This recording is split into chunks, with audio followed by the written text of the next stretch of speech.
ಹೇ everyone, ತೋಟ ಇರೋರಿಗೆ useful ಆಗೋ ವಿಡಿಯೋ ಇದು. ಇವತ್ತು ಒಳ್ಳೆ ಬಿಸಿಲಿತ್ತು, ಹಾಗೆ ತೋಟಕ್ಕೆ ಹೋಗಿ ಬರೋಣ ಅಂತ ಹೋಗಿದ್ದು. ನನಗೆ ಆ್ಯಕ್ಚುಲಿ ಈ ಮಂತ್ ಮಾರ್ನಿಂಗ್ ಶಿಫ್ಟ್ ಇದೆ, ಬಟ್ ಅದೇ ಸೈಕಲ್ ಗ್ಯಾಪಲ್ಲಿ ತೋಟಕ್ಕೆ ಹೋಗಿ ಬಂದೆ ಹಾಗೇನೆ ಒಂದು ರೌಂಡು. ನೋಡಿ, ಆಲ್ರೆಡಿ ಹಣ್ಣು ಬಂದಾಗಿದೆ, ತುಂಬ ಬೇಗನೆ ಹಣ್ಣಾಗಿದೆ. ಈಗ ಒಂದೊಂದೇ ಹಣ್ಣು ಬಿಡಿಸ್ಬೇಕು. ನೋಡಿ, ನಿಮಗೆ ಕಾಣಿಸ್ತಿದ್ಯಾ? ಸ್ವಲ್ಪ ಹತ್ರ ಬಂದು ನೋಡಿ ಯಾವ ಥರ ಹಣ್ಣಾಗಿದೆ ಅಂತ. ಈ ಥರ ಆಗಿದೆ.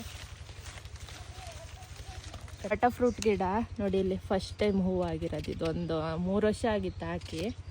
ಎಷ್ಟು ಚೆನ್ನಾಗಿ ಹೂವಾಗಿದೆ, ಕಾಯಿ ಬಿಡುತ್ತೆ ಇನ್ನು. ಹೇಮಾವತಿ ಗಿಡನೇ, ಇದಂತೂ ಫುಲ್ ಹಣ್ಣೇ ಆಗಿಬಿಟ್ಟಿದೆ. ಇನ್ನೂ ತೋಟದ ಕೆಲಸ ತುಂಬ ಇದೆ ಮಾಡೋಕ್ಕೆ, ಬಟ್ ಆಲ್ರೆಡಿ ಹಣ್ಣು ಬಂದಿದೆ. ಇನ್ನು ಹಣ್ಣು ಕುಯ್ಯೋಕ್ಕೆ ಸ್ಟಾರ್ಟ್ ಮಾಡಬೇಕು.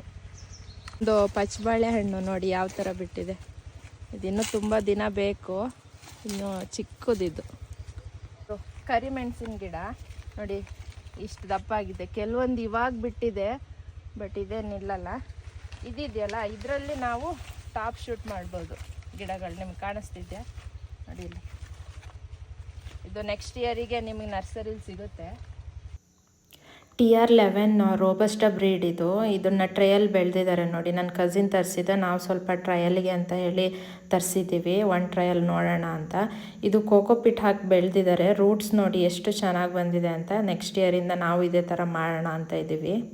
ಇದು SKP14 ಅಂತ ಏಲಕ್ಕಿ ಗಿಡ. ಕೆಲವರು ಏಲಕ್ಕಿ ಗಿಡನೇ ನೋಡಿರಲ್ಲ. ನೋಡಿ ಈ ಥರ ಇರುತ್ತೆ. ಇದ್ರ ಬುಡದಲ್ಲಿ ಏಲಕ್ಕಿ ಬಿಡುತ್ತೆ. ನಾವು ಆಲ್ರೆಡಿ 2 ಸಲ ಕುಯ್ದಿದ್ದೀವಿ. ಇನ್ನು 3rd ರೌಂಡಿಗೆ ಕುಯ್ಬೇಕು. Thank you for watching the video.